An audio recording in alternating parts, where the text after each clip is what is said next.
Hello, ladies and gentlemen, and welcome to Italy, a Place to Love YouTube channel. Thank you all for watching, thanks for subscribing, and thanks for supporting my channel. Is highly appreciated. The fact that you're watching my videos and so you're helping me to grow.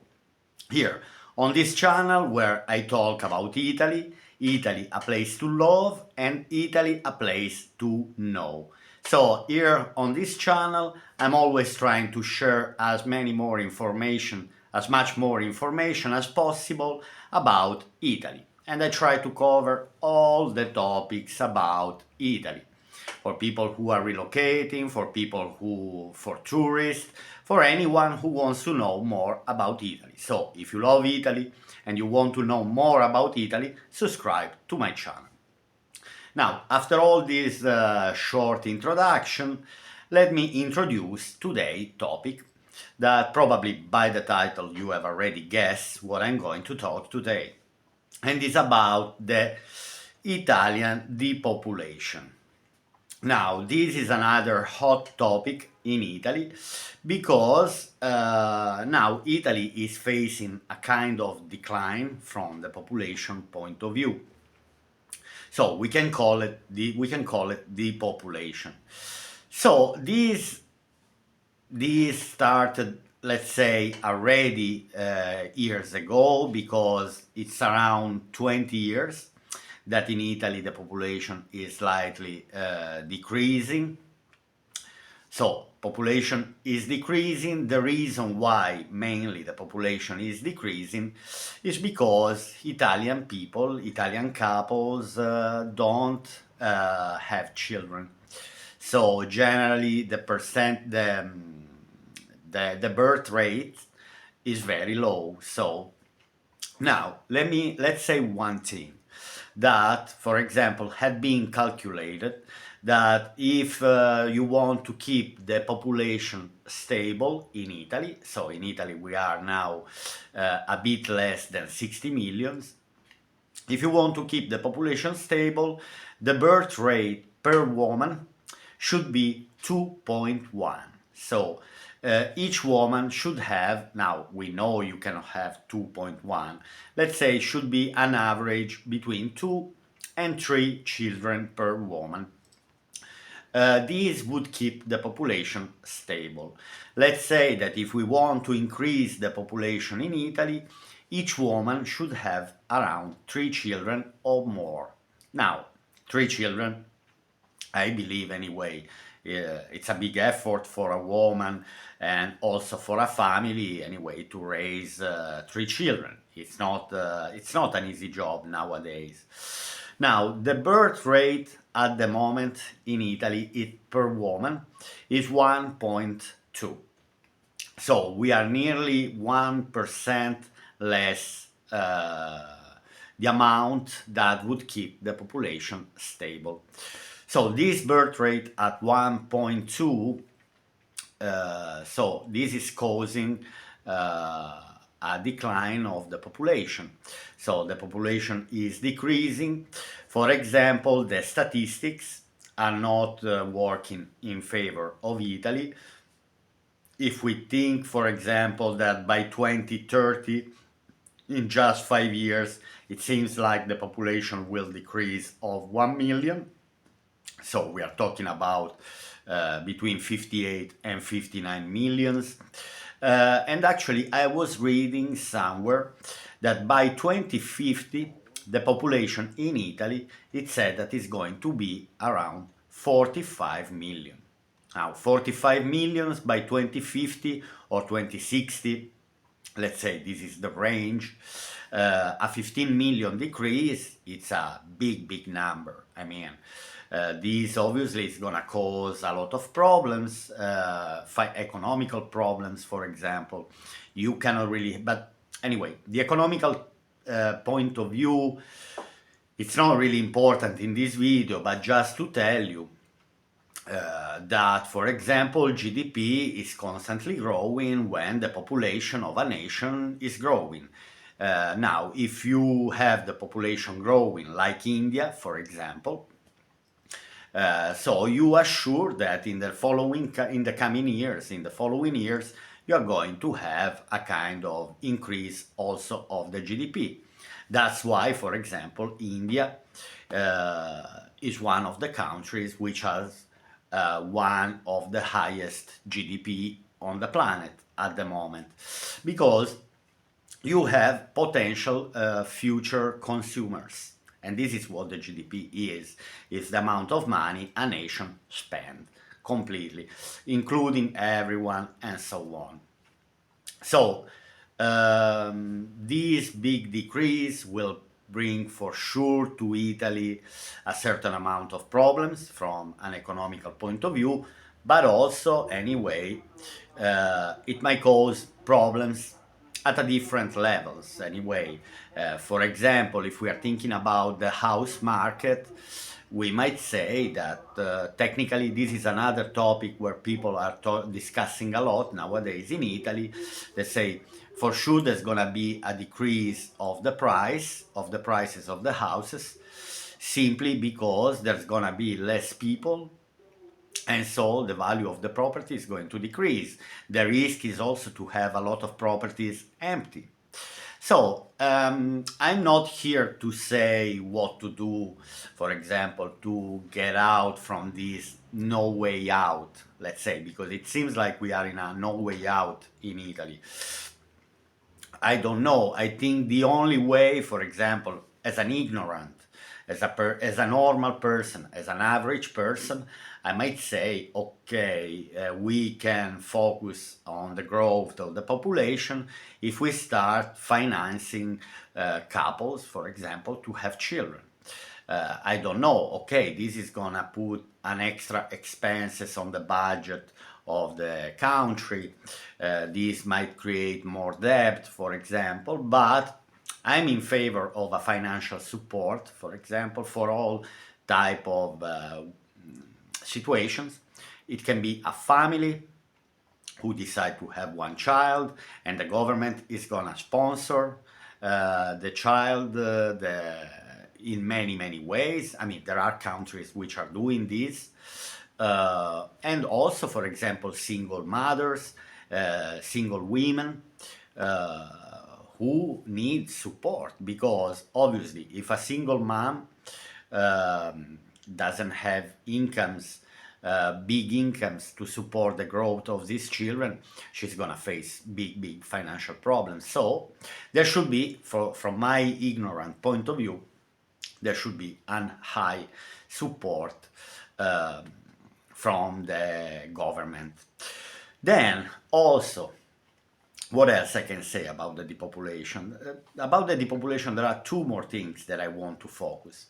And the second one, the first is that, for example, now we know that Italian young generations are constantly leaving Italy. Now, this is a huge phenomenon. This is a big movement that we have at the moment in Italy. It seems like each year, if I'm not wrong, around 100,000 young people, let's say, when I say young, I say between 18 and 34, nearly 100,000 Italians are leaving Italy every year. Now, I don't know if this is correct, exactly, sharp, but I'd say that roughly this could be the numbers. I don't know if in 5 years we lost 500,000 just in young generations who left Italy. And again, we are going to discuss a topic where I'm saying that if a country is not offering opportunities, obviously people are gonna leave, because young people in particular. And not only. The thing is that, for example, in the south of Italy, you also see people who are already in their 40s and sometimes in their 50s going to work abroad. And I'm sure no one is happy to leave their country, their homes, their relatives, their friends. Technically, unless someone wants to go just to do an experience, that's fine. But if someone is forced to leave because there are no job opportunities, life is quite hard, or there are no services, because here we enter slightly in always in the same topic, but for example about the depopulation, the massive depopulation that are facing the small villages in Italy. Uh, Now, it's well known that small villages, even the village like where I'm living myself here in Basilicata region, small villages of 1,000, 2,000, 5,000 inhabitants, even 10,000 inhabitants, um, they are facing a kind of depopulation, and they are trying to understand, to study this phenomenon, and obviously to give the opportunity for the people to stay. But if there are a lack of services, if there are no schools, if the hospitals are closing, and then there are no services, I mean, obviously people decide then to leave these small villages, which are rich in culture, which are rich in beautiful places, are rich in cheap houses. And for example, here I can open a topic which I have already discussed in few videos on my channel about the €1 houses. Because how is it possible that in Italy they're selling houses for €1? Now, I'm not in favor of this because they have like the other side of the coin. From one side, yes, you have that is very cheap, €1.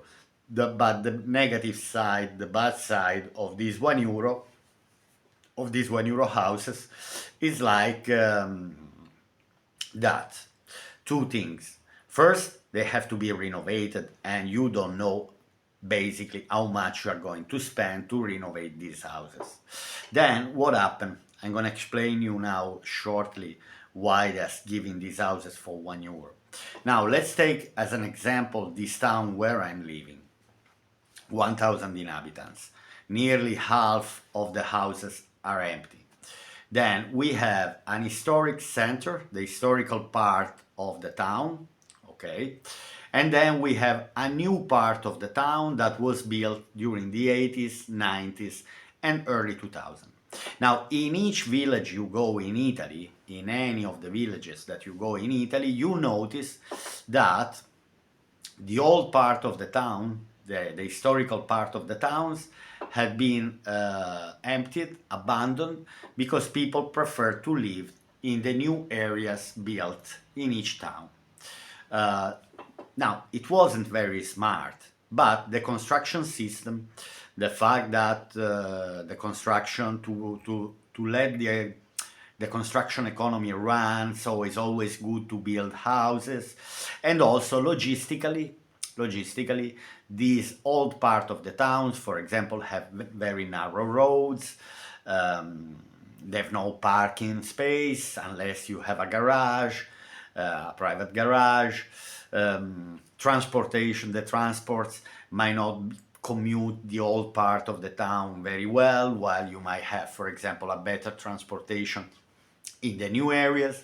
So there are reasons why from the 80s, 90s, and early 2000s, most of the people who was living in the old part of the towns simply decided to move and to buy a house in the new construction apartments. For example, they built a lot of apartments, and a lot of people moved in these apartments, also because maybe apartments were more comfortable than an old house in the historical part of the village.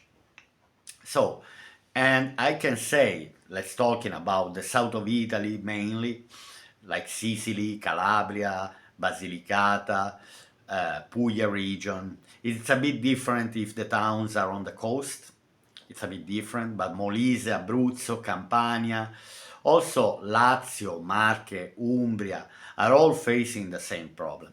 A bit less the north of Italy. The north of Italy is affected by these things, for example, in the mountain area, where people, I was reading this morning that the small villages around the Garda Lake, I mean, Garda Lake, we are talking about one of the most touristic area in Italy, where very profitable, wealthy, rich, but people are still leaving the small towns around the lake.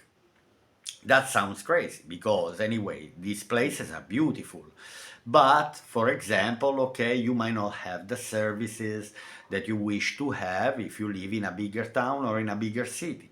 And obviously, it's understandable that people would like maybe to focus on this type of things.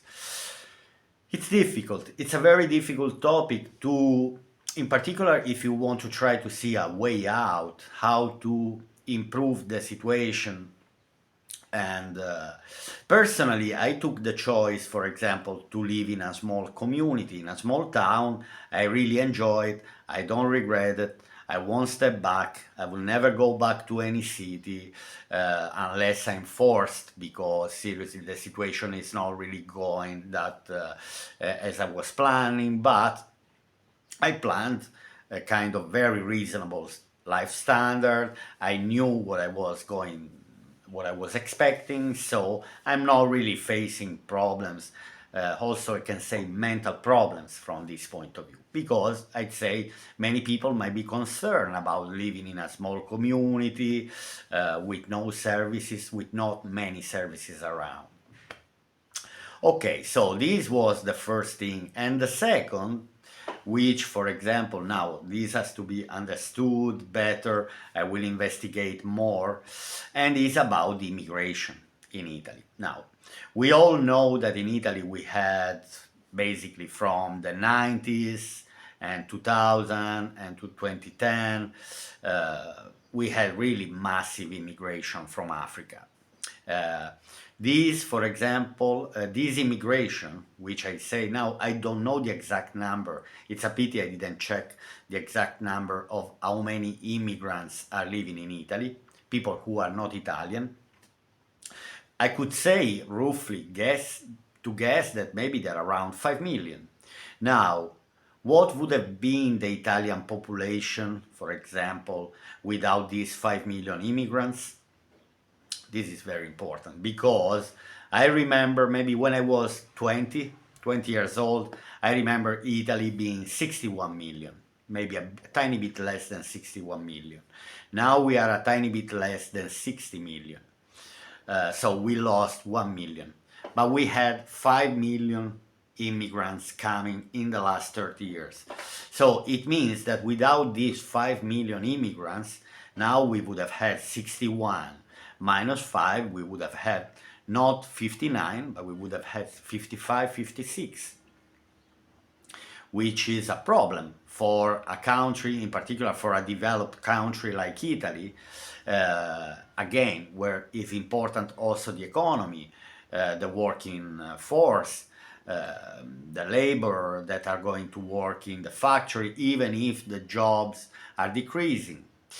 But anyway, for example, this immigration, they came and they replaced jobs that Italian people didn't want to do anymore, for example, um, like the construction workers, all the workers in the fields, or the carers for elderly people in the hospitals.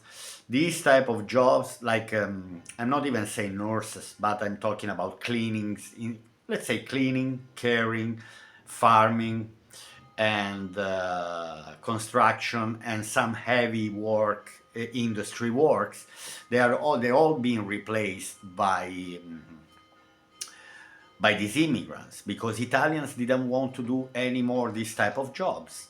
So immigration, what I want to say about the immigration, that immigration can be bad from one side and can be good from another side. It's not everything only just one picture. Again, it brought working force, for example. These people, the majority of the people are not criminals. The majority of these people integrated in the Italian society. Plenty of Romanians who moved to Italy, or the North African or South American. A lot of South American came to Italy, and they all replaced the working force, the jobs that Italian people didn't want to do anymore. So it's a kind of necessary. If we see it from this point of view, it seems like there's no another option to just say no immigration. I think personally that immigration should be controlled properly by the institutions. That's it. But then the last thing I want to say about immigration, and this is the, let's say, the funniest thing, let's say, is that in particular in the south of Italy, there's not an immigrant that I've been talking to in this year that I moved back to Italy that wants to stay here in Italy. Zero. So basically, they are all coming here, maybe because they arrived here to Sicily, to Puglia, to Calabria. Then they start working, they fix all the papers. Once they have all the papers fixed, with immigration, with the accommodation, maybe they brought their families, their children, their wives, and so on. But as soon as all the papers are sorted and a kind of financial situation is a bit stable, they leave. They are not staying here in the south of Italy. I can see it as a good thing.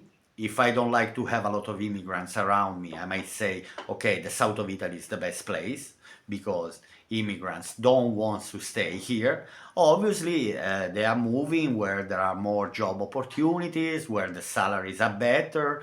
I might say France, Holland, Germany, UK, Sweden. I don't know, you tell me. But United States, anyway, we see these dynamics where immigrants are going where there are better salaries, where there is more social welfare. In Italy, we have a very bad social welfare, for example. I could make a video maybe about the social welfare. I'm not really familiar with this topic. I can study a bit, but I know there are some families that are getting some benefits, but I'd say these benefits are also extremely low according to the cost of the life. So, if we want to see this immigration thing that they are leaving the south of Italy as a positive thing, we might say, okay, the south of Italy can be a good place where to move simply because there are less immigrants. And I have to say that this is true because every single person, every single immigrant that I spoke with, they can't wait to leave as soon as all the papers and everything is sorted. So let me know under the comment section what is your opinion about. I think it's an interesting topic, this one. I might talk more about this.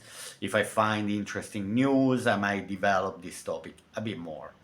Alright, my friends, so I hope you have enjoyed this video. I hope you just take it as well as just as a podcast, for example. You don't really need to watch me. You can just listen, Antonio. And so, from Italy, a place to love. From Italy, a place to know.